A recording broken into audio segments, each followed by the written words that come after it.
राजयोगिनी उषा दीदी जी हैं, आपका बहुत स्वागत है न्यूज़ वन इंडिया में। उषा दीदी जी, किस तरह से आज अनुभूति कर रही हैं रामोत्सव के पर्व पर आपको ट्रस्ट द्वारा आमंत्रण मिला? ऐसा है कि जब से निमंत्रण मिला है तो एक बहुत खुशी है अंदर में, क्योंकि ये सुना था कि 500 साल में कितने लोगों ने संघर्ष किया और संघर्ष करते करते आज ये घड़ी आई है कि जब हम रामलल्ला को फिर से उनके मंदिर में प्राण प्रतिष्ठा करेंगे। तो इसीलिए एक हिंदू होने के नाते, भारतीय होने के नाते ये तो गर्व की बात है ही है, क्योंकि हमें गर्व है इतना नहीं, लेकिन सारे भारतवासियों को, हर एक हिंदू को, हर एक सनातन धर्म वालों को इसका गर्व जरूर है। आप ब्रह्मा कुमारी आश्रम से हैं, वहाँ कहा जाता है शिव और शंकर अलग अलग हैं। राम को आप भगवान भी नहीं मानती, आप उन्हें देव के रूप में मानती हैं, मर्यादा पुरुषोत्तम के रूप में मानती हैं। ऐसे में उनका मंदिर यहाँ पर बन रहा है, आप उन्हें किस नज़र से देख रहे हैं? क्या उन्हें भगवान राम मानती हैं या देव राम मानती हैं या मात्र एक मनुष्य के रूप में उन्हें देखती हैं? ऐसा है, तीनों ही रूप है, क्योंकि शास्त्रों में भी तीनों रूप दिखाए गए हैं। भगवान जब कहते हैं हम, तो भगवान में भ मना भूमि, ग मना गगन, व मना वायु, अ मना आकाश और न मना मेघ। तो जिसने पांचों तत्व के ऊपर अधिकार प्राप्त किए, जिन्होंने प्रकृति को अपनी दासी बनाया, तो उस रूप से वो भगवान भी है। तो दिव्य पुरुष है, त्रेता युग में हो गए, 14 कला संपन्न हो गए, तो इसीलिए उनको देव स्वरूप भी दिखाया गया है। और साधारण मानव के रूप में उन्होंने जन्म लिया। जरूर है कि आज के मनुष्य को कुछ सिखाने के लिए ही, कुछ प्रेरणा देने के लिए ही उन्होंने मानव जन्म लिया। 4 वेद, 6 शास्त्र और जो सनातन धर्म की तमाम सारी पुस्तकें हैं, चाहे वह वाल्मीकि रामायण की बात करें या गोस्वामी तुलसीदास जी द्वारा लिखित रामचरितमानस की बात करें, उनके द्वारा दिए गए संदेशों से ब्रह्मा कुमारी के संदेश काफी भिन्न पाए जाते हैं। लोगों का तो ये भी आरोप है कि ब्रह्मा कुमारी आश्रम वाले जो है वो सनातन धर्म को नहीं मानते या उनका दूसरा ही धर्म चलता है। आखिर ये क्यों मतभेद है? आप हमारे बैच को देख रहे हैं, ये बैच पर किसकी मूर्ति? कोई क्रिश्चियन की या दूसरे धर्म की नहीं है, लक्ष्मी नारायण राधे कृष्ण, जो सबसे बड़े सनातन धर्म का प्रतीक है। तो कैसे कह सकते कि हम सनातन धर्म को नहीं मानते? इनफैक्ट प्रजापिता ब्रह्मा कुमारी ईश्वरीय विश्वविद्यालय का ये लक्ष्य है कि जो टीचिंग्स है, जो शिक्षाएं दी जाती है, उससे आदि सनातन देवी देवता धर्म की पुनः स्थापना करना। ऐसी क्या जरूरत पड़ी जब तमाम सारे ऑलरेडी ट्रस्ट बने हुए थे, ऑलरेडी मंदिर बने हुए थे, कहीं भगवान राम की पूजा होती है, भगवान कृष्ण की पूजा होती है, महादेव यानी काशी विश्वनाथ में पूजा होती है, ऐसी क्या जरूरत पड़ी?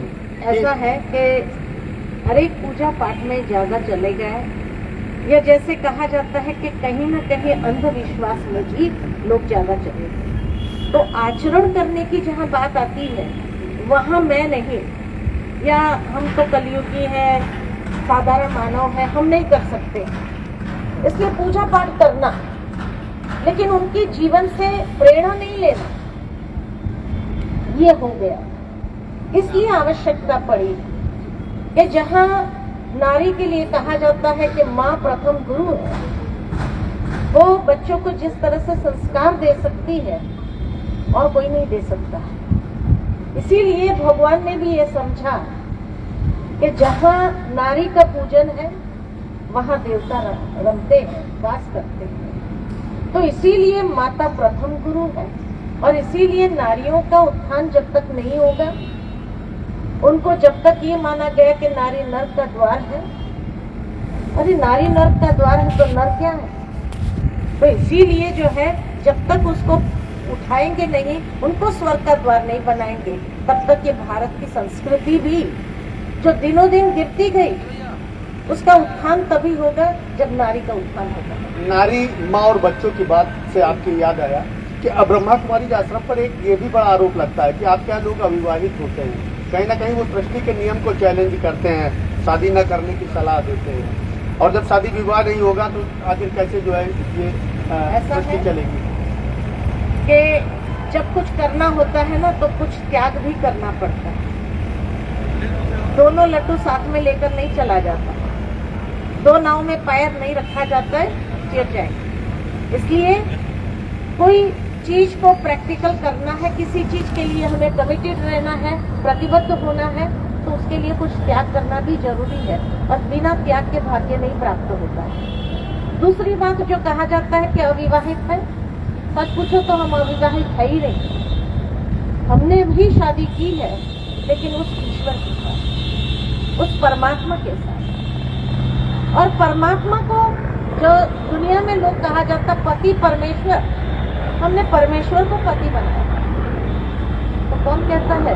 हम तो शहरों में रहते हैं, जंगल में नहीं रहते। आप लोगों के बीच में रहता है, हर त्योहार मनाते हैं, हर प्रसंग में आप लोगों के साथ कदम में कदम मिला के चलते हैं। तो कौन कहता है कि हम नहीं रहते? हम अलग हैं। यानी आपने ईश्वर से ही विवाह करने परमेश्वर को पति बनाया।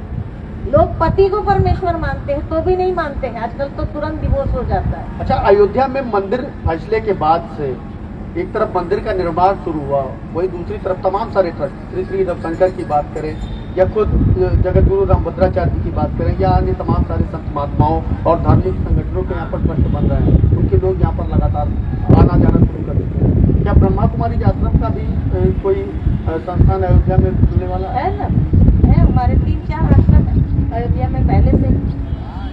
फैजाबाद में है, अयोध्या में है, हर जगह पर है। एड्रेसेस आपको बता देंगे। अच्छा, मूल उद्देश्य क्या है? ब्रह्मा कुमारी के आश्रम का मूल उद्देश्य क्या है? मूल उद्देश्य यही है कि जिस तरह से भगवान श्री राम की जो मर्यादा पुरुषोत्तम उसको दिखाया है, कि प्रैक्टिकल एक साधारण मानव का रूप होते हुए भी किस तरह हर संबंध को वफादारी से निभाया, उसमें कहीं चूक नहीं की। तो प्रैक्टिकल हमें भी अपने जीवन के अंदर आचरण को श्रेष्ठ बनाना, ये प्रजापिता ब्रह्मा कुमारी ईश्वरीय विश्वविद्यालय का लक्ष्य है कि नर ऐसी करनी करे जो नर नारायण बने, नारी ऐसी करनी करे जो श्री लक्ष्मी बने। नर से ही सो नारायण, नारी से ही सो श्री लक्ष्मी बने। तो क्यों नहीं हम अपने आचरण को श्रेष्ठ बना करके पुनः उस देवतुल्य स्थिति को प्राप्त करें?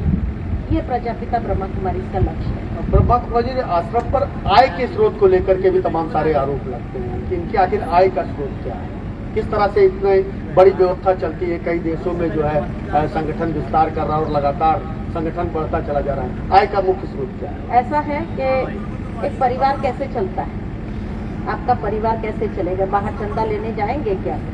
घर के जो सदस्य है वही घर को चलाते हैं। तो प्रजापिता ब्रह्मा कुमारी ईश्वरीय विश्वविद्यालय भी एक परिवार है, और परिवार होने के नाते जो इस परिवार का सदस्य है, उस परिवार का सदस्य ही परिवार को चलाता है। इसलिए हम लोग कहीं पर भी बाहर कोई ग्रांट या गवर्नमेंट लोन ये सब नहीं लेने जाते। लेकिन हमारे जितने भी सदस्य हैं जो उन्होंने अपने जीवन को परिवर्तन किया, उस परिवर्तन से जो बुरी आदतें को छोड़ा है, बुरी आदतों को छोड़ करके उन्होंने अपने जीवन के अंदर अच्छे आचरण अपनाया है। जैसे कई लोग सिगरेट पीते थे, शराब पीते, वो जब छूटता है तो इतना आय बच जाता है, अब वो इसमें लगा दिया कि भाई इतना मैं पी करके खत्म करता था ना, अब नहीं पी रहा हूँ तो अच्छे कार्य में लगाऊं।